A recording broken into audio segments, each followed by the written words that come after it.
серьезно. Закрылки закрой. Очки отдай. Эй, пожалуйста. Ну, тебе бассейн уже предоставили. Имей совесть, отдай нашу вещь. Пожалуйста. Коли ласка, просим тебе.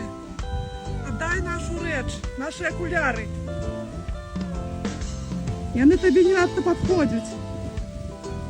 Коли ласка, отдай. Эй! Ну, коли ласка, ну будь добрий. Ну, остав нашу речь.